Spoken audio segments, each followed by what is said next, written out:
The Krath had a word for the moment. A civilization understood it was going to die. Voraka. It did not translate well into other languages. Most languages in the galaxy did not need a word for it. Most civilizations, when they saw the Krath fleet appear above their world, did not have time to build one. They simply felt the thing and then they were gone. The Krath had been collecting that feeling for 4,000 years. They were not the biggest species in the galaxy. They were not the smartest. Their technology was not the most advanced and their ships were not the most elegant. What they were was simple. They were the most willing to hurt something, everything. They had climbed to the top of their own world by being the one creature on it that refused to stop fighting no matter how badly the fight was going. Bone broken, keep going. Blood lost, keep going. Half dead, keep going. That willingness had taken them to the stars. And once they were in the stars, they found that most of what lived there had never had to fight the way the Krath had fought. Species that evolved on gentle worlds. Species that had built peace among themselves before they reached space. Species that had intelligence and culture and art and philosophy. None of that stopped a Krath boarding party. The Krath warlord prime was named Vorexene. He was old, even by Krath standards, which meant he had survived long enough to become something his species almost never produced. A strategist. Most Krath commanders won by throwing bodies at a problem until the problem ran out of room to breathe. Vorexene won by understanding his enemies before he destroyed them. He was standing on the command deck of his flagship, the Bone Throne, when the report came in about the humans. His second-in-command, a younger male named Diarath, handed him the data tablet. Vorexene looked at it for a long time. He had 7 fingers on each hand, and they were each the length of a human forearm. The tablet looked like a card in his grip. "How long?" he asked. "2 of their centuries in deep space," Diarath said. "They move fast for a young species." Vorexene looked at the image of the human home world. Blue and white. Small. The species itself was smaller. Soft-skinned, 2-limbed bipeds with no armor, no natural weapons worth discussing, average lifespan barely a century. They had discovered faster-than-light travel only 200 years ago and had already spread across 43 star systems. "Any resistance history?" Vorexene asked. "Against other species, minor territorial conflicts, nothing significant." Diarath paused. "Against each other, extensive. They have been at war with themselves for most of their recorded history." Vorexene set the tablet down. "Send the ultimatum," he said. Commander Elena Vasquez received the Krath message at 3:40 hours, ship time, aboard the UES Steadfast. She was already awake. She had not slept well in 3 weeks, not since the first long-range sensors had picked up the Krath fleet massing at the edge of human space. She read the message twice. It was not complex. The Krath did not write complex ultimatums. This one said, in the trading language used across the galaxy, "Submit or be removed. You have one of your planet cycles to decide." Her communications officer, a young man named Tors, was watching her face. "What does it say, Commander?" She set the message down on her desk. Outside the viewport, stars burned cold and distant and completely indifferent to the situation. "It says we have a year," she said. Tors waited. "To decide if we want to exist," she added. The silence on the bridge lasted about 4 seconds. Then everyone started talking at once. The Galactic Assembly was a body of 31 spacefaring civilizations that had existed for about 2,000 years. It had rules, procedures, diplomatic protocols, and a long history of absolutely failing to stop the Krath from doing anything. When humanity applied for emergency membership and requested military support, the Assembly convened within 48 hours. That was fast, by Assembly standards. Ambassadors from 11 species appeared on screen before the human delegation. Some of them were sympathetic, some of them were not. The Tenhari ambassador spoke first. The Tenhari were tall, gray, and very old as a civilization. They had survived the Krath by giving them what they wanted and staying out of their way. It had cost the Tenhari most of their outer colonies and about a third of their pride, but they were still alive. "We understand your situation," the Tenhari ambassador said. His voice through the translator was flat. "We advise compliance. The Krath are not a force that can be stopped. They can only be survived." The human ambassador, a woman named Dr. Priya Akafar, looked at him for a moment. "With respect," she said, "that is the most useless advice I have ever received in my professional life." The Tenhari ambassador blinked his 4 eyes. "You do not understand what you are facing." "Tell me." So he did. The Krath had wiped out 14 civilizations, not defeated them, not conquered them, wiped them out the way you wipe bacteria off a surface. The Dorith had been a species of 8 billion across 12 worlds. Now they were a notation in assembly records and a series of ruins that the Krath used for target practice. The Mevari had tried to fight. They had a strong military, good ships, brave soldiers. The Krath had spent 11 years grinding them down, planet by planet, until the last Mevari city was rubble and the last Mevari soldiers were fighting in the ruins with hand weapons, and then the Krath had glassed the planet from orbit and moved on. The Solon had tried to negotiate. They had offered resources, territory, labor, technology. The Krath had taken everything they offered and then destroyed them anyway. The Krath did not negotiate. They accepted tribute as a form of entertainment and then collected Voraka when they got bored. Dr. Akeffer listened to all of this. Then she said, "What are the Krath afraid of?" The Tenhari ambassador looked at her the way someone looks at a child who has said something that proves they don't understand the room they are in. "Nothing," he said. "That is the point." "Everything is afraid of something," she said. He had no answer for that. The year passed faster than anyone wanted it to. On Earth, there were protests. Some people wanted to fight. Some people wanted to negotiate. Some people wanted to pack everything into generation ships and run for the outer edge of the galaxy and hope the Krath got distracted. The debates were loud and sometimes violent and very human in the way that human debates tended to be. But the military kept building. Elena Vasquez spent the year doing 3 things: sleeping badly, reading every piece of Krath military data the Assembly had given humanity access to, and training. The Krath fought in a specific way. They came in hard and fast, overwhelming the enemy's front line before it could organize. Their ships were heavily armored and carried enormous forward firepower. Their boarding troops were 7 to 9 feet tall, covered in natural bone plating under their armor, and strong enough to tear through a steel door with their bare hands. They had never lost a major engagement. They had never faced humans. Vasquez wrote a document. It was 40 pages long and it had a simple title, "What They Don't Know About Us." The first line read, "They have never fought something that knew it was going to lose and attacked anyway." The Krath fleet entered human space on a Tuesday. Nobody had planned for it to be a Tuesday. The universe does not schedule itself around human convenience. But it was a Tuesday, mid-morning on the eastern seaboard of Earth, when the long-range sensors lit up across every human listening post from one end of inhabited space to the other. 412 ships. The largest of them was 3 kilometers long. It moved through space the way a glacier moves across a landscape, not fast, but with the complete certainty that nothing in front of it was going to remain standing. Torres was on the bridge of the Steadfast when the fleet appeared on sensors. He had been awake for 19 hours.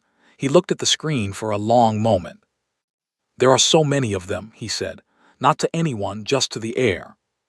Vasquez was already in her command chair. She had been there for 2 hours.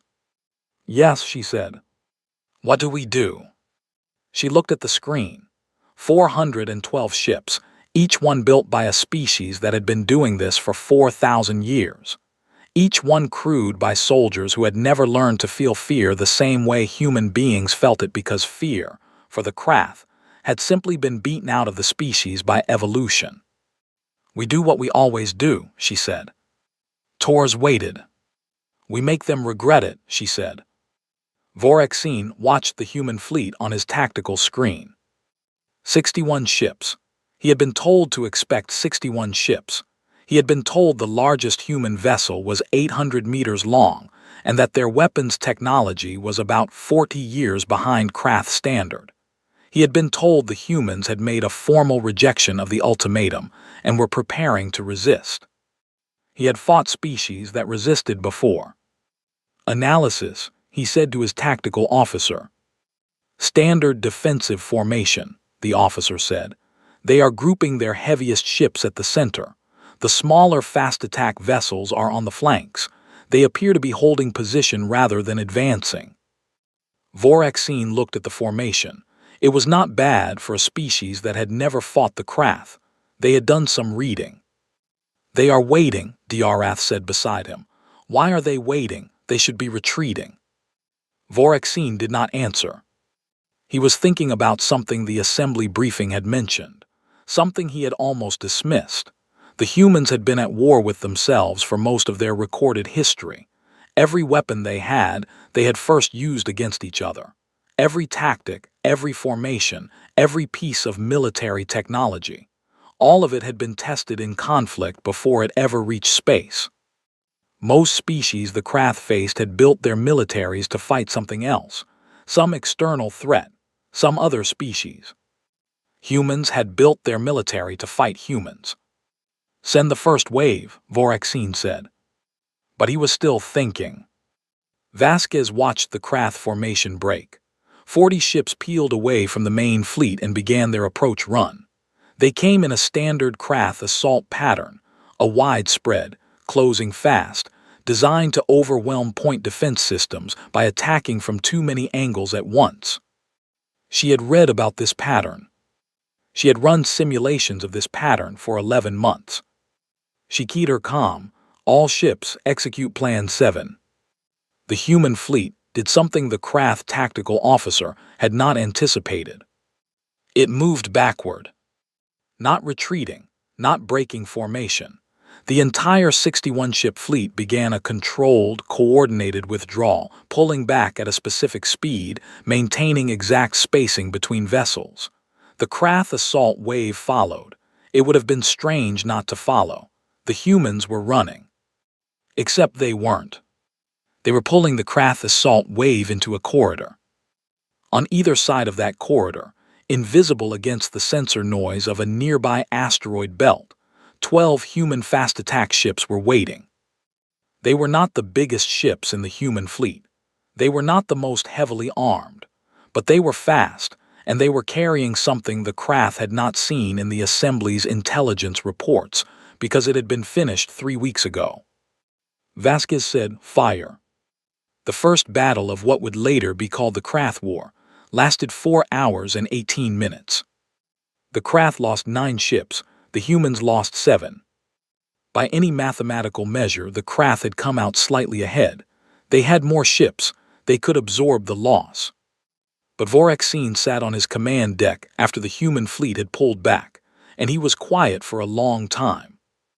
The Krath had never lost 9 ships in an opening engagement, not against anyone. The Mevari, who had been their most difficult enemy in recorded history, had destroyed 4 ships in their first battle. After that, it had been a slow grind toward the Mevari's inevitable end. Humans had destroyed 9 ships in 4 hours. And they had not broken. Diarath was watching him. "A setback," Diarath said. "We have them outmatched 4-1. We will grind them down." Vorexine did not respond. He was reading the tactical logs. He was looking at the moment the human ships had fired from the asteroid belt. He was running the calculation backward. He was understanding that the human commander had set that trap before the battle started, had planned it, had moved her whole fleet in a specific way to make it work. She had expected to lose ships. She had planned for it. She had decided in advance how many of her own people she was willing to lose to kill 9 of his, and she had executed that plan without hesitation. "They are not fighting to win," Vorexine said quietly. Diarath looked at him. "What?" Not yet. Vorexine stood up. He was tall enough that his head nearly touched the ceiling of the command deck. They are fighting to learn. Every ship they lose, they are learning something. Every engagement. He paused. They are not afraid of losing. Diarath made a dismissive sound. Every species fights harder when cornered. It does not change the outcome. Vorexine looked at the tactical screen. The human fleet had pulled back to a defensive line near their second closest populated system. 61 ships minus 7, still in formation, still holding. Not retreating to their home world. Still fighting. Get me everything the Assembly has ever recorded about human military history, he said. Everything, all of it. Diarath blinked. That will take time. Then start now. Vorexine looked at the screen. Somewhere behind those 54 ships was a species that had been fighting itself for its entire existence. A species that had built weapons to kill other humans. A species that had written the word for fighting. When you know you will lose into their history so many times it was practically a cultural value. For the first time in his 700 years, Vorexine felt something he did not immediately have a name for. It sat in his chest like a stone. He did not know yet that it was the first syllable of a word. Voraka. The craft took the colony world of Harvan 3 on a Thursday. It took them 11 minutes. There was no fleet defending it, no orbital guns, no resistance ships sitting in the dark waiting to ambush them. The planet just sat there, quiet, turning slowly in the light of its yellow star, and the craft descended without firing a single shot. Diarath walked through the colony's main settlement with 40 soldiers at his back and found it empty. Not destroyed, not burned, not evacuated in panic with food still on tables and doors left open the way it looked when a population ran in fear. It was clean, orderly. The kind of empty that meant someone had made a decision, packed carefully, taken everything worth taking, and left. The streets were clean. The power was still running. Every door was locked. Diarath ordered his troops to break into the largest building, which appeared to be some kind of administrative center. They breached the door in the standard Krath way, which involved 2 soldiers pulling it off its frame with their bare hands. The explosion that followed killed both soldiers and took out the front wall of the building. Diarath picked himself up off the ground. His armor had held. His ears were ringing.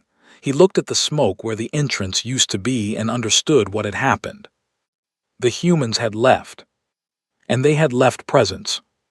It was the same on every colony world the Krath took in the first 3 months. Empty settlements. Sometimes lightly defended, with small units of human soldiers who fought from cover, inflicted casualties, and then disappeared before the Krath numbers could surround them. Never a fixed defense. Never a line the humans were willing to die holding. Just contact, damage, withdrawal, like being bitten by something you could not catch. Vorexine read the reports each morning. The casualty numbers were not catastrophic. The Krath were still moving forward. Still taking systems. By any map you could draw, they were winning. Human space was shrinking. The humans had lost 6 colony worlds and 2 mining stations. But the Krath had lost, in 3 months of what should have been a clean advance, 219 soldiers. 219 soldiers to booby traps, ambushes, remote detonations, hit-and-run engagements, and one incident in which a single human soldier in a powered suit had held a corridor on a mining station for 4 hours against a squad of 11 Krath before the station's reactor had exploded. An explosion which analysis suggested was deliberate. Vorexine had read that report 3 times. 1 human, 4 hours, deliberate reactor detonation. He had finished reading the history of human warfare, all of it. Thousands of years of humans fighting other humans. He had read about a battle on their home world, centuries ago, where 300 soldiers from a small nation had held a narrow mountain pass against an army of thousands and died to the last man, and were still celebrated as heroes thousands of years later. He had read about pilots who flew their damaged aircraft into enemy ships, soldiers who threw themselves on explosive devices to save the people next to them, commanders who knew a battle was lost and ordered a charge anyway because every minute they held bought time for something else, somewhere else. He put the history files down. He stared at the wall for a while. The Krath did not have a concept of dying for something. They had dying because you were not strong enough not to. They had dying because you made a mistake. They had dying as a result of a calculation that went wrong. But dying on purpose as a strategy, as a gift to someone else, that was not in the Krath framework. It made no biological sense. It produced no offspring. It gained no resources. When a Krath soldier was going to die, the Krath soldier tried not to die. If they could not avoid it, they killed as many enemies as possible first. That was the whole of it. They treat their dead like currency, Voraxine said. Diarath looked up from his meal. What? The humans.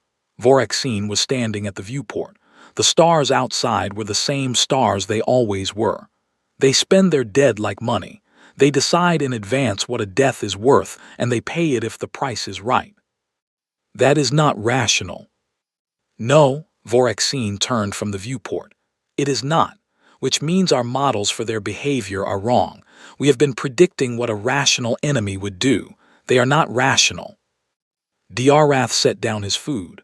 All enemies break. It is a matter of pressure and time. Every enemy we have faced before broke because they were protecting something, Voraxine said. Their home world, their families, their civilization. We could always find what they were protecting and threaten it. When the threat was large enough, they stopped fighting. He paused. What if they are protecting the idea of not giving in? What do you threaten then? Diarath had no answer. The ship moved through the dark between stars, and neither of them spoke for a while. Vasquez had set up her new command post on the Asterisk, use Constant Asterisk, a heavy cruiser that had been her second choice, before the Steadfast took a Krath rail cannon hit to the engine section 6 weeks ago. The Steadfast was being repaired at a station deeper in human space. Vasquez had transferred her flag and kept moving. She had 44 ships now. She had started with 61. She did not sleep much. When she did, she dreamed about the faces of the crew she had lost. That was not useful. She had learned to wake up from those dreams, drink a glass of water, and look at the tactical maps until the faces went away. The maps were more useful than the dreams. She had a team of 12 people she called her Brain Trust. It was an informal name, not an official designation. They were a mix of military strategists, xenobiologists, psychologists, and one historian named Dr. Theo Park, who had spent his career studying how civilizations ended. He was the most quietly frightening person Vasquez had ever met, and she found his presence on the ship comforting in the way that sharp things are sometimes comforting. They're adapting, Park said one evening. They were looking at the tactical data from the last 4 engagements. Look at their approach patterns. They've stopped using the standard assault spread. They're doing something different. Vasquez looked. He was right. The Krath were changing how they attacked, tightening their formations, moving more carefully, not coming in with the confident open spread of a predator that expected nothing to bite back. Coming in the way something comes in when it has learned that the grass might be hiding something. They're being careful, she said. Yes, Park tapped the screen. Careful is slower. Careful costs them efficiency. Careful means they're thinking about us differently than they thought about anyone else. Vasquez looked at the screen. 44 ships. The Krath had 403. We need them to stay careful, she said. Then we need to keep being unpredictable, Park said. We need to keep doing things that don't make sense until after they happen. The Battle of Meridian Station was the first time human and Krath soldiers fought on the same ground in significant numbers. Meridian was a deep space refueling and repair station, big enough to be considered a small city, sitting at a strategic junction point between 3 human star systems. Vasquez had chosen to defend it, not because she thought she could hold it forever. She knew she couldn't. She chose to defend it because she wanted to teach the Krath something, and you could only teach people things by making them feel it. The Krath came in with 12 ships and 4,000 ground troops. Vasquez had 9 ships and 1,200 soldiers inside the station. The space battle lasted 2 hours. The Krath punched through the station's external defenses and got 3 boarding ships attached to its hull. Then the human crews inside the station did something the Krath boarding troops were not prepared for. They let them in. Not because they had to. They pulled back deliberately, giving up corridors, letting the Krath advance into the station's interior. The Krath troops moved through the corridors in their standard breach formation, heavy soldiers first, armor up, pushing forward. They found empty corridors, open rooms, the lights were on, the environmental systems were running. It felt exactly like Harvan 3. The first squad of Krath reached the central junction of the station's main hub. The floor dropped. Not exploded, not shot, dropped. A 30-meter section of flooring simply fell away, and 8 Krath soldiers went down into the maintenance level below, which had been flooded with a chemical compound that reacted badly with Krath biology. Before the second squad could respond, 3 doors opened simultaneously and human soldiers came through them. Not charging, moving fast and low, using the cover of the corridor edges, firing weapons designed for exactly this distance and exactly this target profile. The Krath second squad fought back. They were larger, stronger. Individual Krath soldiers were harder to kill than individual human soldiers. The biology was just different. A hit that would end a human fight kept going. But there were 1,200 humans in that station, and they had spent 3 months learning how Krath troops moved, how they communicated, how they responded to contact. Vasquez had made every soldier in her command watch recordings of every Krath engagement in the Assembly's database. They had built replicas of Krath equipment in training areas and practiced fighting around it. The Krath troops had never seen humans fight before today. The battle inside Meridian Station lasted 9 hours. At the end of it, the Krath had taken the station.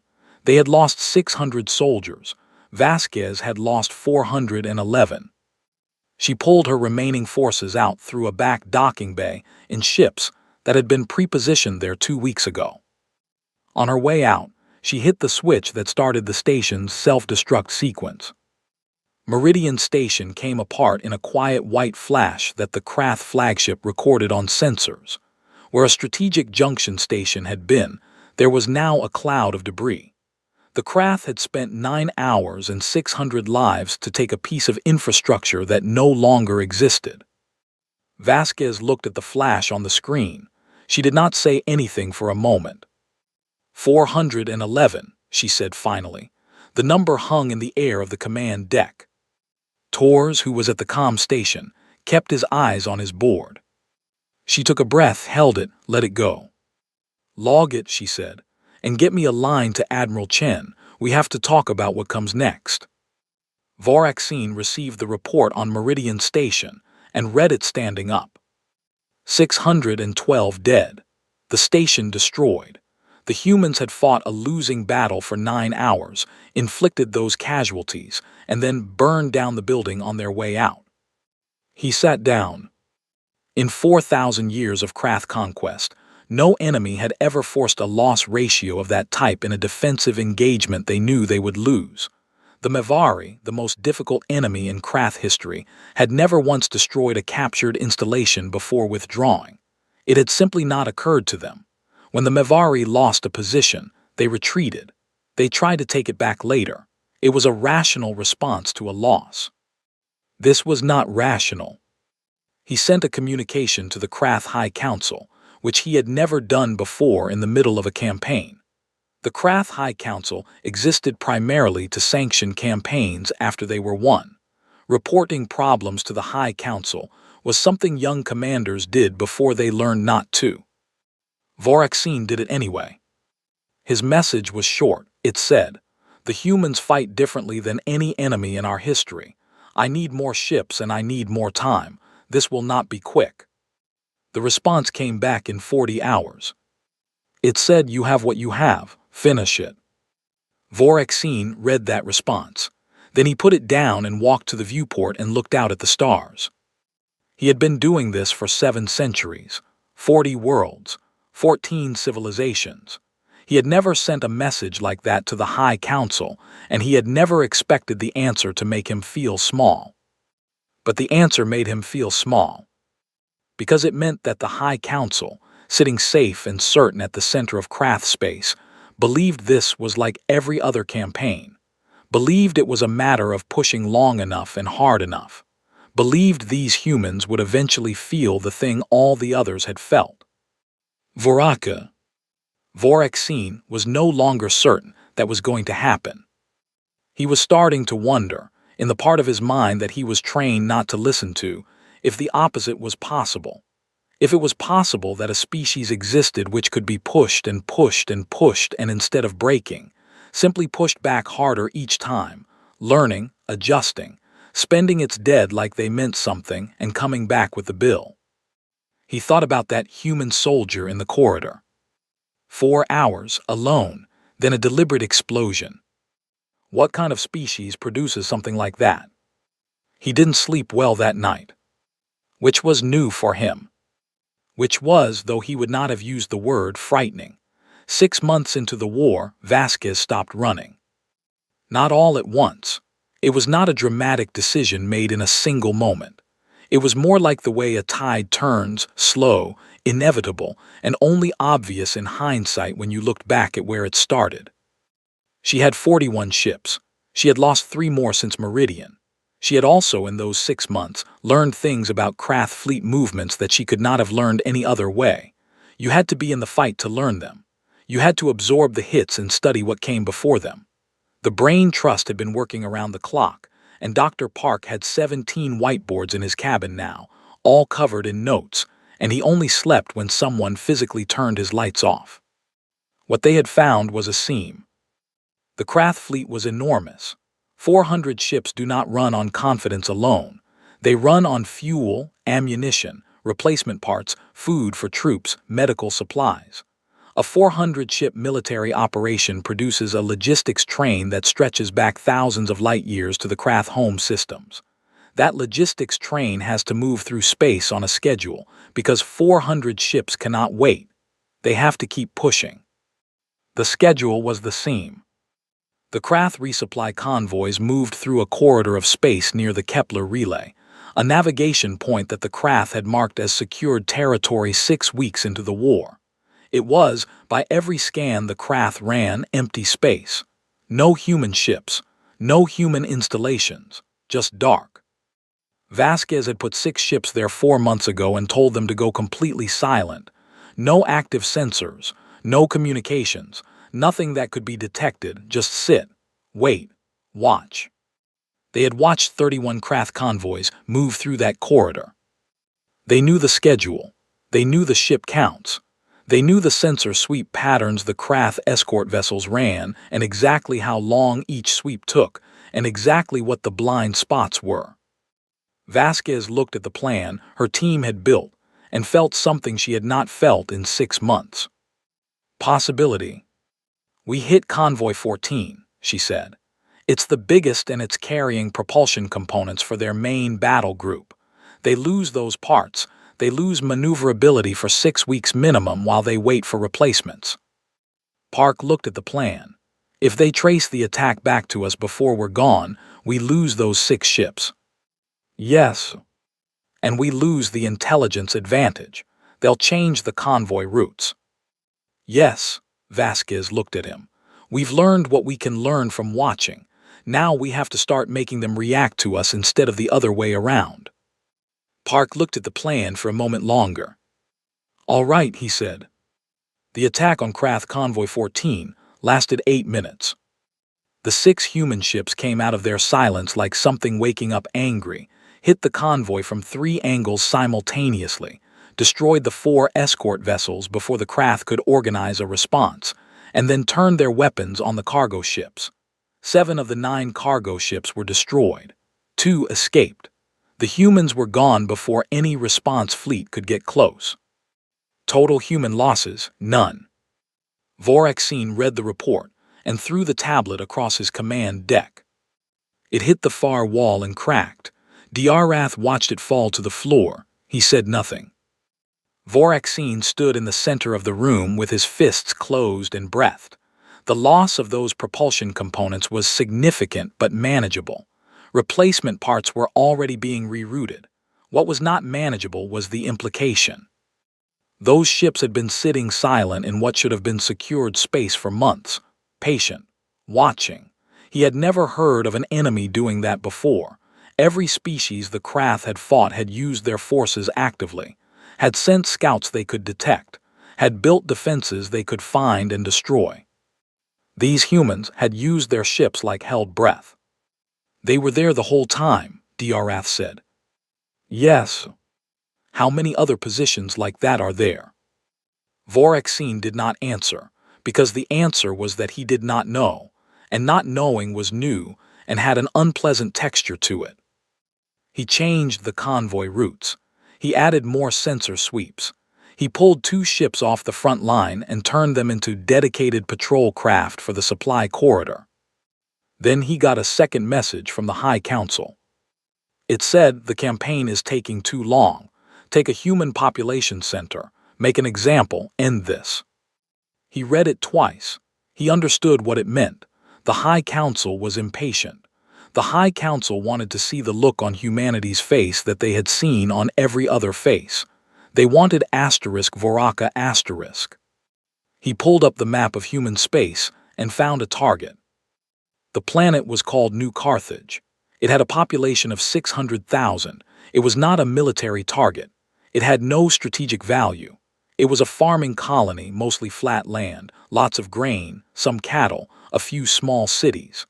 The kind of place that exists in every civilization's expansion, not glamorous, not important, just people living their lives far from anywhere that mattered. Voraxine chose it because it was close to the front line and lightly defended. He did not enjoy this part of the work.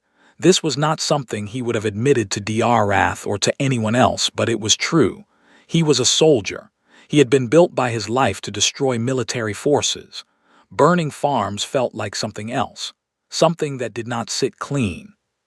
But the High Council had spoken, and the High Council did not ask how things felt. He sent a detachment of 30 ships toward New Carthage. He did not know that Vasquez had predicted this. Park had been the one to see it. He had been reading Krath history, not their military campaigns which had been thoroughly analyzed, but their political history, the structure of Krath leadership, how the High Council functioned, what it did when campaigns ran long. They have a pattern, he had told Vasquez 2 months ago, standing in front of one of his whiteboards. When a campaign takes more than a certain length of time, the High Council pressures the field commander to produce a symbolic victory, something visible, something that looks like dominance rather than just progress. They've done it in 7 of the 14 major campaigns in their history. Vasquez had looked at the whiteboard, a civilian target. Yes, usually the closest significant population center that can be hit without diverting too many forces from the main push. She had looked at the map for a long time. New Carthage, she said.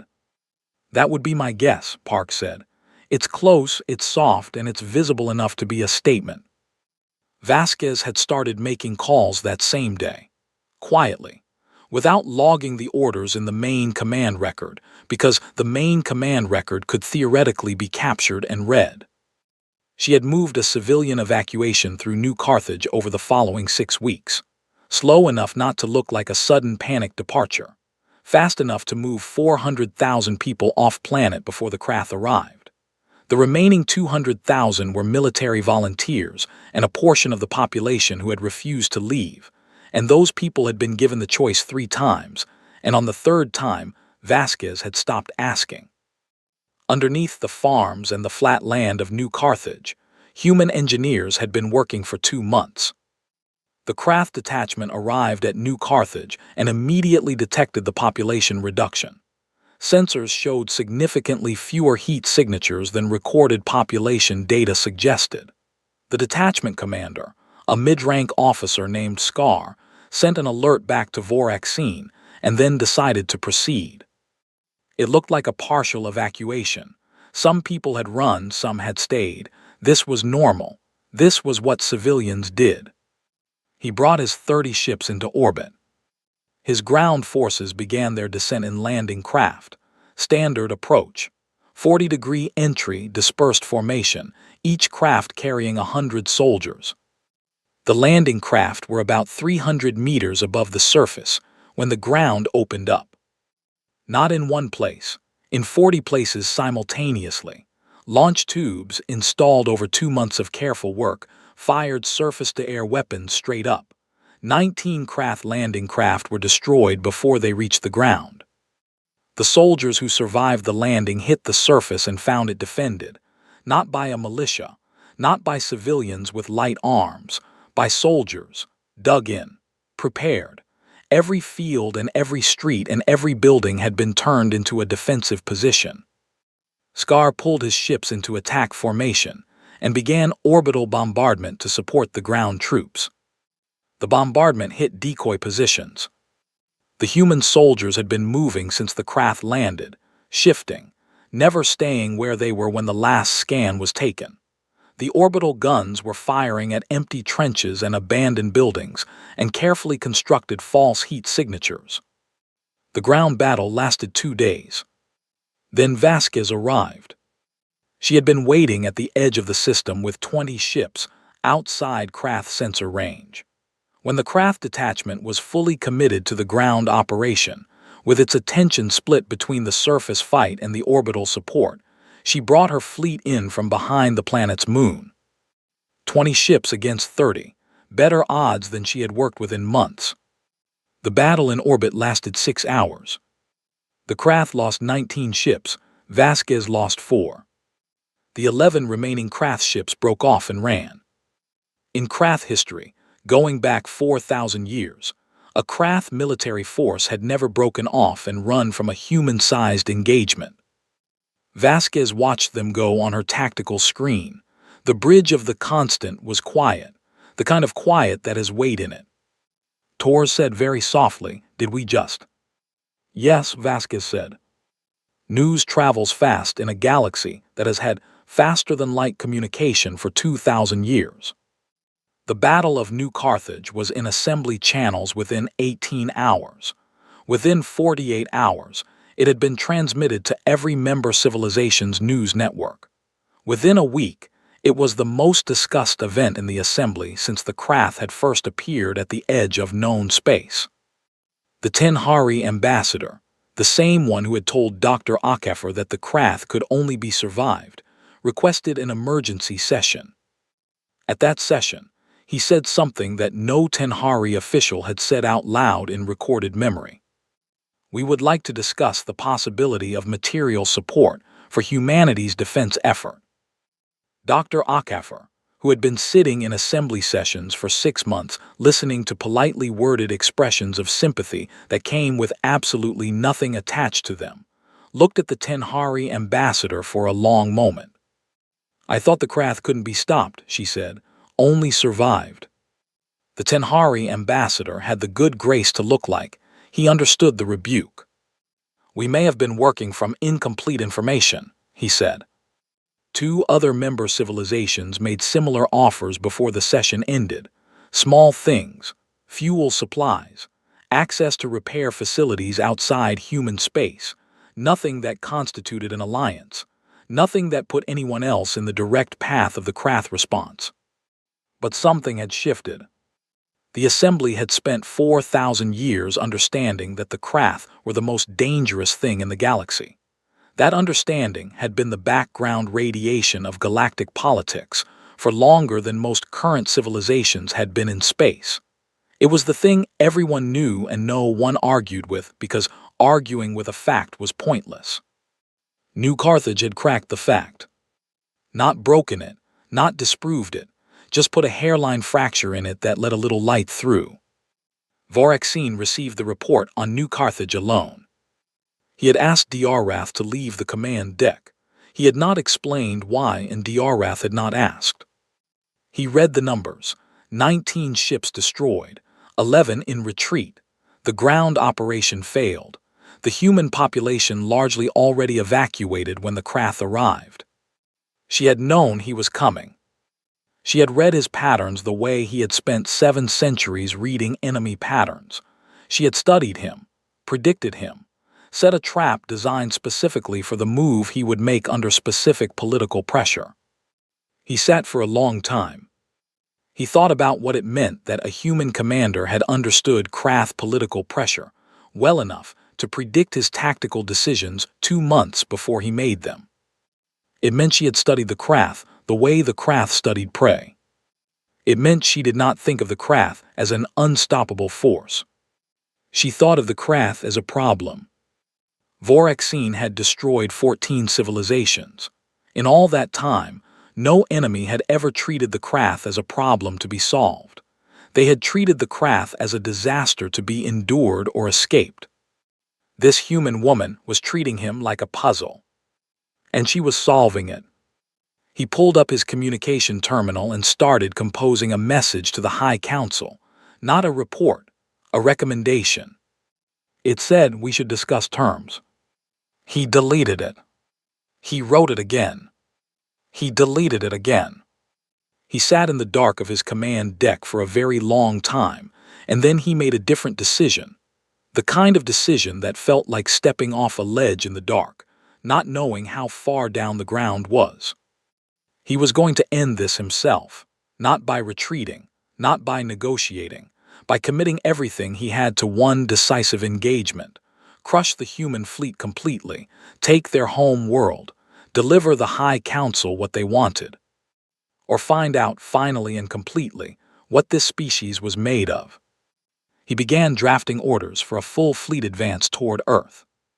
Somewhere in human space, Vasquez was looking at the same tactical map and reaching the same conclusion. They were moving toward each other now. The last question was who had spent the past year learning more: 381 ships. That was what the long-range sensors showed when the Krath fleet committed to its final advance. Vasquez stood in front of the tactical display and looked at the number for a long time without speaking. Behind her, the bridge of the Constant was so quiet she could hear the ventilation system running.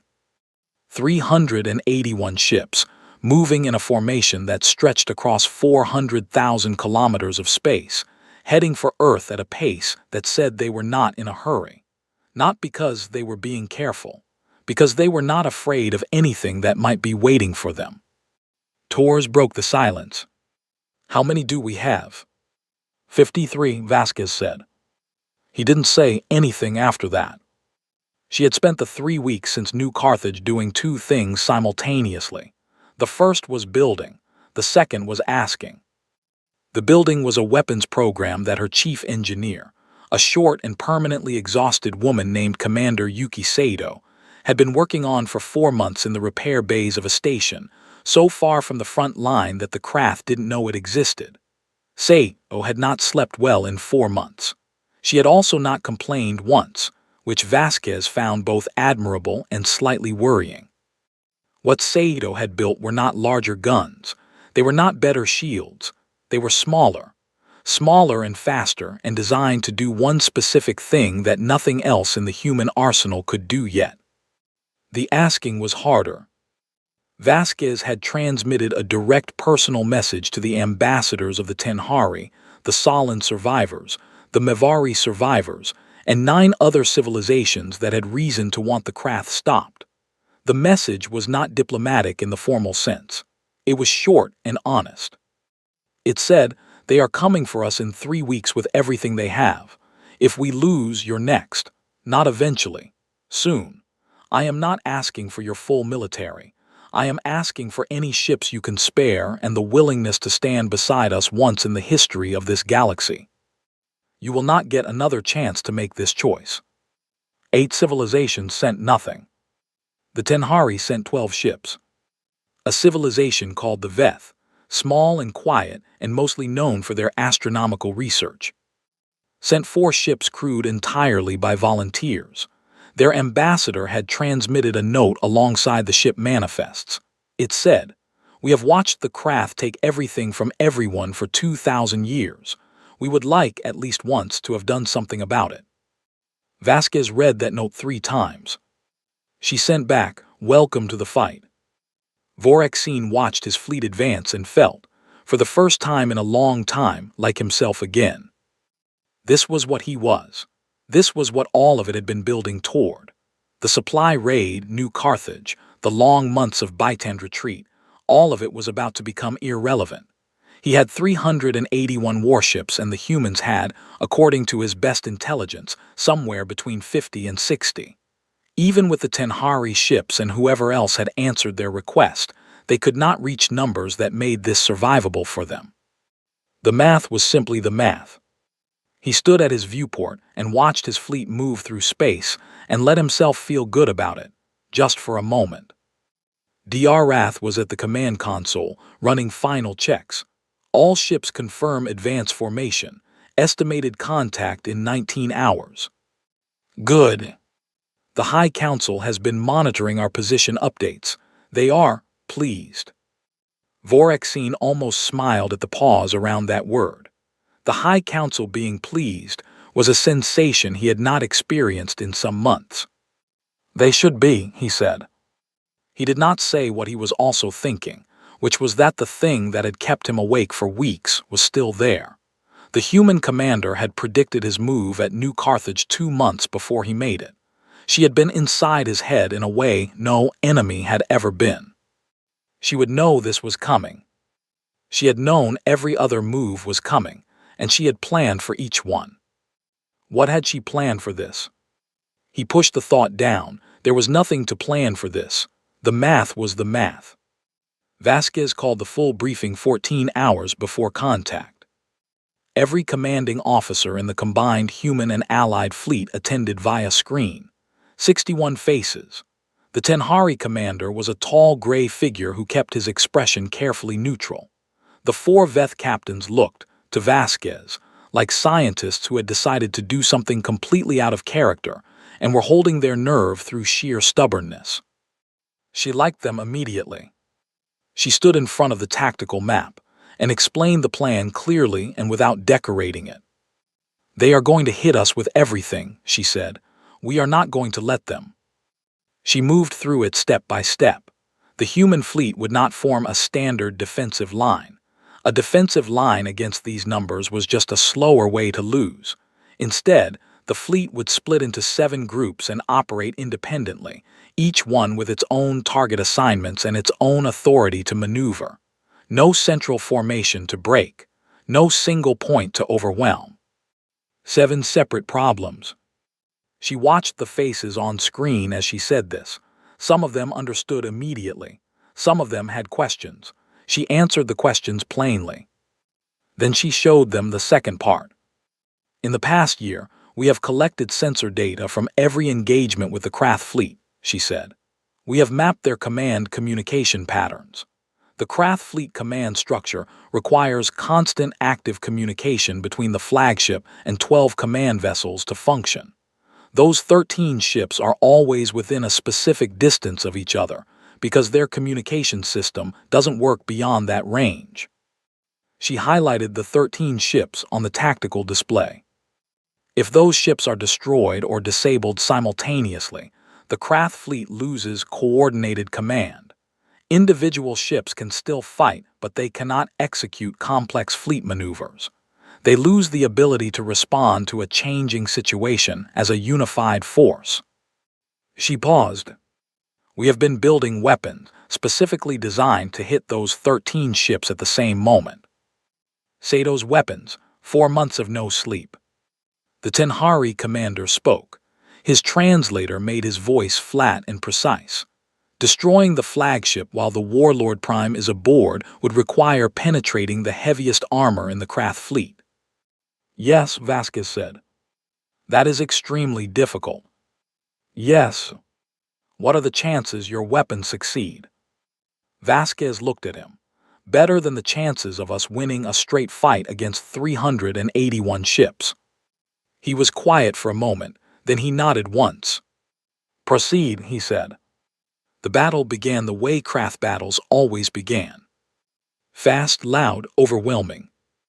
The Krath fleet came in with its forward ships firing before human vessels were even fully in range, filling the space ahead of them with weapons fire the way you fill a room with light, not aimed at specific targets yet, just establishing presence, establishing dominance, making the space in front of them feel owned.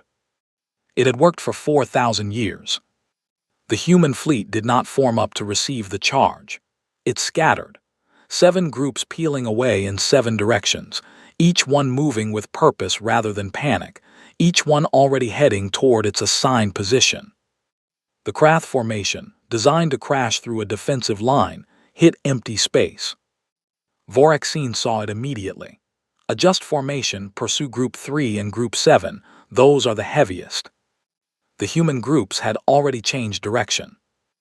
The next 4 hours were unlike any battle Voraxine had ever fought.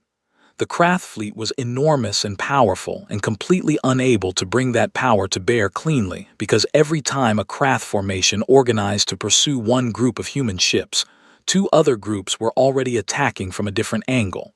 The human ships were not trying to destroy the Krath fleet. They were trying to keep it moving, reacting, constantly turning, constantly reforming, burning fuel and focus and response time. Keeping it busy. Voraxine was issuing orders at a pace he had never had to work at before. The command deck felt like a different place than it normally felt. Loud, hot, 3 different tactical officers talking at once. He did not see Sato's weapons coming. Nobody did, because that was what they were built for. They were small, smaller than standard missiles. They moved faster than anything in the Krath sensor library, and they were coated in a material that scattered sensor returns. They had been launched from 6 different human ships at 6 different moments over the past 2 hours, aimed at pre-calculated intercept positions, not chasing their targets but arriving where their targets would be. 12 of the 13 command ships were hit in a window of 4 seconds. The 13th took an additional 8 seconds, because its captain had moved it slightly out of predicted position. The flagship, the Bone Throne, took 4 simultaneous impacts on its command section. Voraxine was thrown across the command deck. He hit the far wall and dropped. The lights went red. The noise was enormous, and then it was not, in the way that very loud things leave a silence behind them. He lay on the floor of his command deck and looked at the ceiling. Diarath. He turned his head. Diarath's console had taken a direct hit. There was nothing there worth looking at. Voraxine looked at the ceiling again. His ears were ringing. His left arm was broken. He could tell by the way it sat when he tried to move it. He got up anyway. Without coordinated command, 381 Krath ships became 381 individual decisions happening simultaneously with no shared logic. Some captains pushed forward aggressively. Some pulled back to regroup. Some tried to protect the damaged flagship. Some tried to find the human ships that had fired the weapons. They got in each other's way. Friendly fire incidents broke out in 2 sectors of the battle as Krath ships maneuvered without knowing where their own forces were moving. Vasquez had been waiting for this exact moment. All groups execute Phase 2. The 7 human groups stopped scattering. They turned, all of them at once, from 7 different angles, driving into the disorganized Krath formation with every weapon firing. The next 2 hours were the most brutal of the war. The Krath ships were still powerful. Individual Krath captains were still good. Many of them found each other and formed up in small groups and fought with everything they had. But they were reacting to humans now. Vasquez dictated where the fight went. She had spent a year learning to react to the Krath. She had spent that same year building the ability to do this, to make them react to her instead.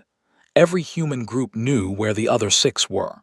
The Krath did not know where anything was. The Asterisk Constant took 3 hits.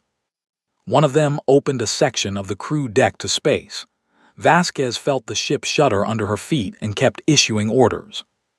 Torres, bleeding from a cut on his forehead, kept his hands on his board and kept working. It was not clean. It was not how battles looked in simulations.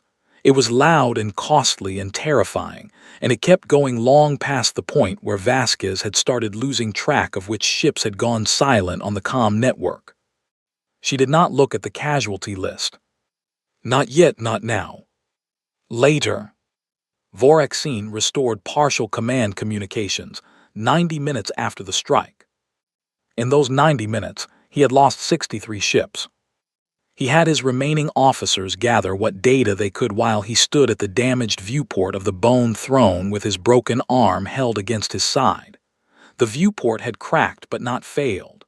He could see the battle through it, the distant flashes of destroyed ships, the movement of forces in the dark. The human fleet was smaller, slower than it had been. Some of them were barely moving, holding position and fighting through damage. But they were not breaking. He thought about giving the order to push through, to lose whatever he had to lose to take Earth, the way the High Council wanted. He had the numbers still. He could do it. He stood at the cracked viewport and did the honest calculation. He could take Earth, probably, at a cost that the High Council would find acceptable because the High Council was not here paying it. And then what? He had studied enough human history to know the answer to that question. These people did not stop when you took their ground. They did not feel Voraka the way every other species felt it. Every planet the Krath took would become another meridian station. Every city would become a trap. Every corridor would be another human soldier willing to hold it alone for 4 hours. He could take Earth and spend the next decade losing 1,000 soldiers a week to a species that had decided, somewhere deep in its violent, complicated history, that losing was not the same as being done. He closed his eyes. Open them. All ships, he said into the command channel, his voice flat and clear and completely without expression. Disengage. Withdraw to rally point 7. There was a pause on the channel. His captains had never heard that order before. Not one of them, in all their years of service, had ever heard a Krath fleet ordered to withdraw. Warlord Prime. The voice was one of his senior captains, a veteran. Please confirm. Confirmed, Voraxine said. Disengage now.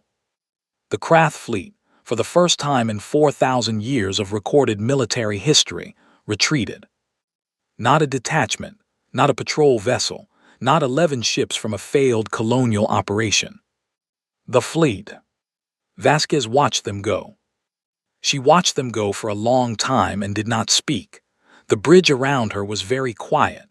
Torres had stopped bleeding. Someone had given him a bandage and he had put it on without looking up from his board and was still working. They're going, he said. Yes, she said. They're actually going. She looked at the tactical screen. The Krath fleet, still enormous, still powerful, pulling back. Running the real calculation, maybe for the first time.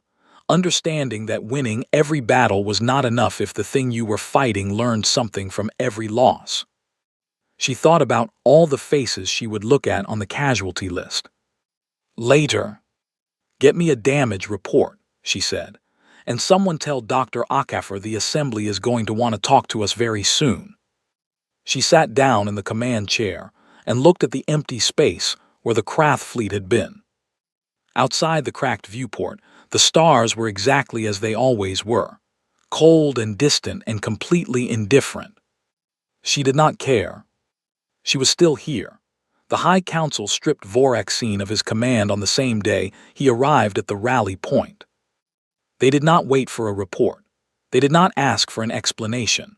The message was waiting for him when the asterisk Bone Throne limped into Krath space with its cracked hull and its dead and its broken warlord, and it said, in the flat official language of Krath governance, "You are relieved. Report to the council chamber. Your fleet is transferred to Warlord Prime Harak." He read it standing in the same spot where Diarath used to stand. He stood there for a while. Then he handed the tablet to a junior officer, told her to log the transfer orders, and went to his cabin to sit in the dark for a few hours before the long journey home. Harek was everything the High Council wanted in the moment they were in. Young for a warlord prime, barely 3 centuries old, he had won 6 campaigns in the outer reaches, all of them fast and total. He had never faced an enemy that lasted more than 8 months. He had never sent a message to the High Council asking for more time. He believed, in the way that people who have only ever won believe things, that winning was mostly a matter of wanting it enough and being willing to pay whatever the fight cost. He stood before the council and listened to the briefing on the human campaign and looked at the losses and said, "The problem was hesitation. We should have taken their home world in the first month." The council liked that. They gave him 340 ships, rebuilt and resupplied, and sent him back toward human space. Voraxine watched the fleet depart from a window in the council administrative complex, where he had been assigned quarters while he waited for formal proceedings. He watched those 340 ships move out of Krath space and felt something he had never felt before when watching a Krath fleet advance. Dread. Not for himself. For Harek. He had spent the week since his return reading everything one more time, not Krath history, human history. He had read it the first time looking for weaknesses, trying to understand how they fought. He read it the second time differently. He read it trying to understand what they were. What he found was not a military answer. He found a species that had been broken over and over throughout its entire existence. Civilizations they had built had collapsed. Wars they had fought had cost them generations. Diseases, famines, disasters, they had recorded all of it. They had written it down in hundreds of languages over thousands of years with an honesty that was strange to him. The Krath did not record failures in that way. Failures were things to move past. You did not dwell on them. Humans dwelled on everything. They wrote about their losses the way other species wrote about victories. They built monuments to battles they had lost. They named their children after people who had died for causes that failed. They carried their grief forward like it was fuel and burned it to keep moving. He had read about a human concept. It had many different names in many different languages, but it came down to the same idea. The belief that suffering was not the end of a thing, but part of it. That you could go through the worst and come out the other side changed and still present. Still there. He sat in his assigned quarters and looked at the wall. He thought about 340 ships moving toward a species that had survived everything its own history had thrown at it and still showed up. He picked up his comm terminal. He stared at it for a long time. Then he did something that, as far as he could find in any Krath record, no Krath officer had ever done in 4,000 years of military history. He composed a message to Commander Elena Vasquez. She received it 11 days before Harek's fleet crossed into human space. It was written in the assembly trade language, careful and precise. It did not begin with an apology. It did not explain itself emotionally. It was, in form, a military communication. It listed Harek's approach vector, his fleet composition, his tactical preferences based on 6 previous campaigns, the position of his command ships relative to his formation, the frequency patterns of his fleet communications. At the end, there was one additional line that was not part of the tactical information. It said, "He does not know what I know, make it count." No signature. The origin routing was deliberately obscured. Vasquez read it twice. She showed it to Park. Park read it once. He set it down on the table and looked at it for a while. "Is it real?" Vasquez asked. "The fleet composition data matches our long-range sensor estimates," he said. "The communication frequencies are consistent with what we've intercepted." He paused. "It's real." Vasquez looked at the last line again. "He does not know what I know, make it count." She thought about an old Krath soldier who had spent 7 centuries winning everything, who had read all of human history, who had retreated for the first time in his life, and been punished for the only honest decision he had made in the whole campaign. She thought about what it cost to send a message like that. Well, she said, let's not waste it. The assembly had changed in the month since New Carthage. It had not become brave overnight. Institutions built on 4,000 years of surviving by accommodating the craft do not become brave overnight.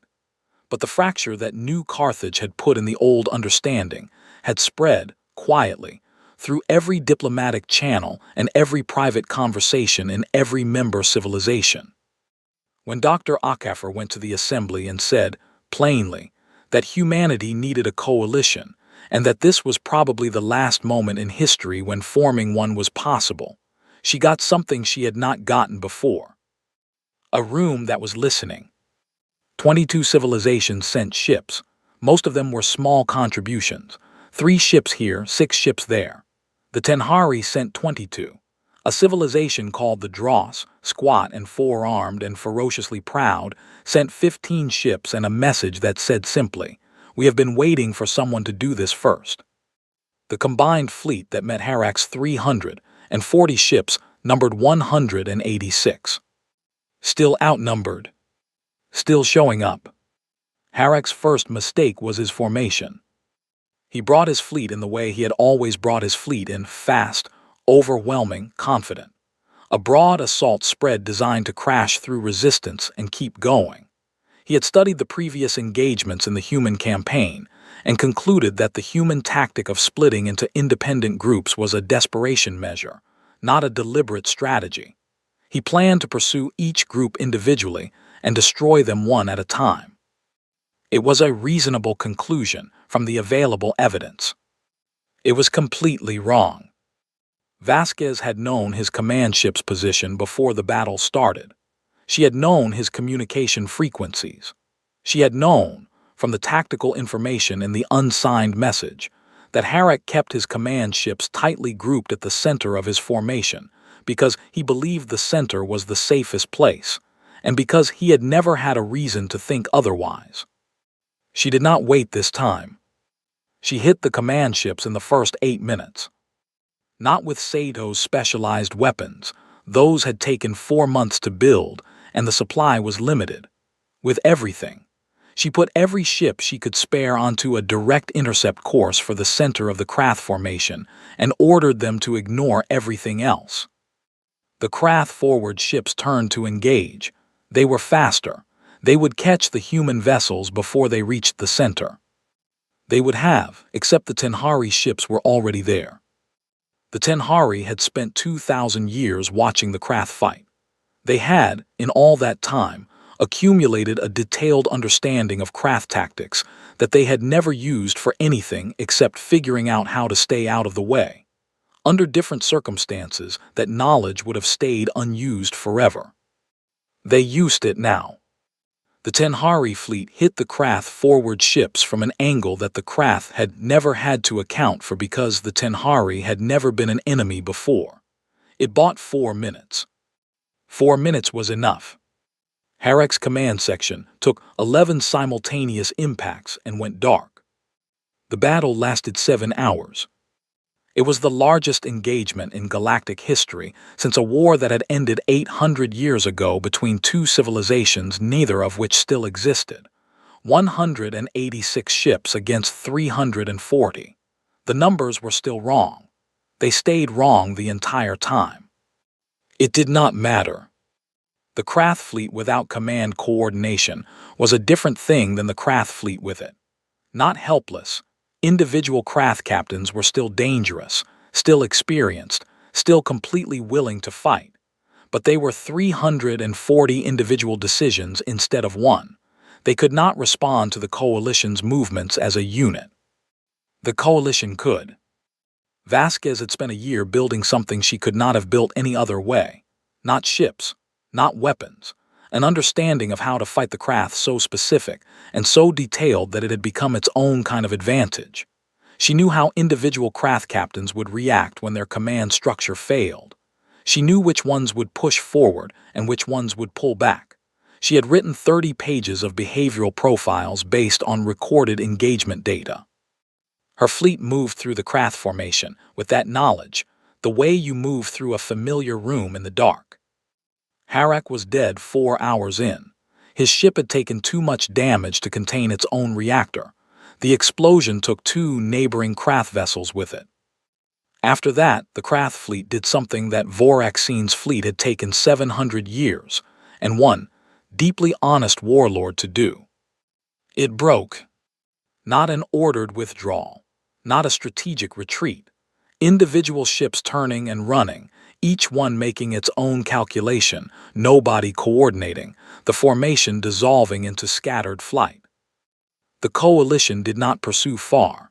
They were too damaged for a long chase, and Vasquez was not interested in running the numbers down to the last ship. She needed the survivors to go home and report what had happened.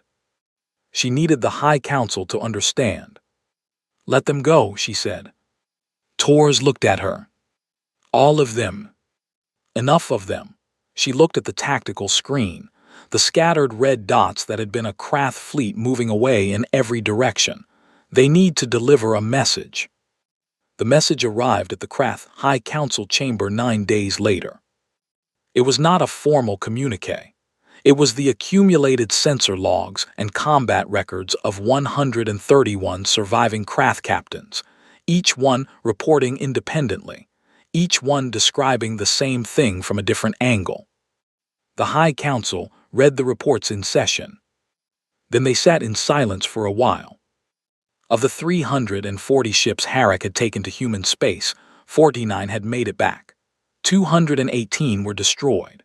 The rest were scattered, unreported, possibly destroyed, and possibly still running.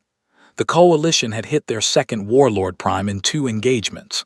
The fleet that had seemed, 8 months ago, like an unstoppable force moving toward a foregone conclusion was now less than a third of what it had been. The oldest member of the High Council spoke first. He was ancient even by Krath standards, which meant he had survived long enough to understand things that younger Krath did not. He said, "Send for Voraxine." They found him in his quarters, reading. The book was Human, a history of human conflicts on their home world, translated into Krath script by an assembly language service. He had been reading it for 3 days. He put it down when the council officers came for him. He walked into the council chamber without being told what was coming. The oldest council member looked at him for a long moment. "You tried to tell us," the old Krath said. "Yes," Voraxine said. "We didn't listen." "No." The chamber was quiet. Outside its windows, the Krath home world turned in its star's light. A beautiful world. Old, scarred by the wars that had made the Krath what they were, but still standing, still full of people going about their lives. Voraxine looked at it through the window. "What do you recommend?" the old council member asked. It was the first time in 4,000 years that the High Council had asked a field commander that question about a campaign against a species that was still alive and fighting. Voraxine thought about Elena Vasquez. He thought about the human soldier who had held a corridor alone for 4 hours. He thought about the monument builders and the grief carriers, and the people who wrote their losses down and named children after their dead. He thought about the one line at the end of an unsigned message. "Make it count." "Talk to them," he said. The negotiations were conducted by Dr. Priya Akafer on the human side and a Krath diplomat on the other, with the Tenhari serving as neutral observers, which was an irony that Dr. Akafer appreciated more than she showed. They lasted 3 months. The final agreement was not a Krath surrender. The Krath did not have a cultural framework for surrender, and Vasquez and Akafer had both agreed that trying to force one would create a resentment that would outlast the agreement itself. Instead, it was a cessation of hostilities, a return of occupied territories, and a framework for future contact. It was not a perfect agreement. No agreement that ends a war between species who nearly destroyed each other can be perfect. It had gaps and weaknesses and things both sides had argued about until everyone in the room was exhausted. It was, however, real. Dr. Akafer signed it in the assembly chamber on a Tuesday, which seemed appropriate. Vorexine watched the signing from Krath Space on a broadcast screen. He was no longer in his quarters. He had been returned to a role that was something between advisor and historical curiosity.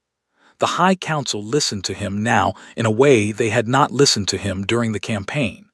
That was the Krath way, to hear the lesson only after the cost of ignoring it had already been paid. He watched the human ambassador sign the agreement and thought about what he had felt, in the months of this campaign, that had no name in the Krath language. He had found a name for it eventually, in a human history text, a human word for a feeling that the Krath had spent 4,000 years distributing across 14 civilizations, like a tax collected from the universe. Humility. Not weakness, not defeat in the sense he had always understood defeat, something else. The particular kind of clarity that came from facing something you could not simply overpower and having to become different because of it. The humans had not made him feel Voraka *. They had made him feel something stranger and more durable. He turned off the broadcast. He picked up his book. Outside his window, the Krath home world turned in the light of its star, old and scarred and still standing. He thought about a blue and white world on the other side of the galaxy. Small, soft, full of people who had been building weapons to use on each other since before they knew the stars were there to reach, and who had looked up at the Krath fleet with all its 4,000-year certainty and decided collectively that losing was not the same as being done. He thought about that for a long time. Then he started reading again. Somewhere in human space, in a repair bay that still smelled of welding smoke and recycled air, Commander Elena Vasquez sat in a chair with a cup of cold coffee and read through the casualty lists she had been putting off for 3 months. She read every name. It took a long time. When she was done, she sat in the quiet for a while. The repair bay hummed around her.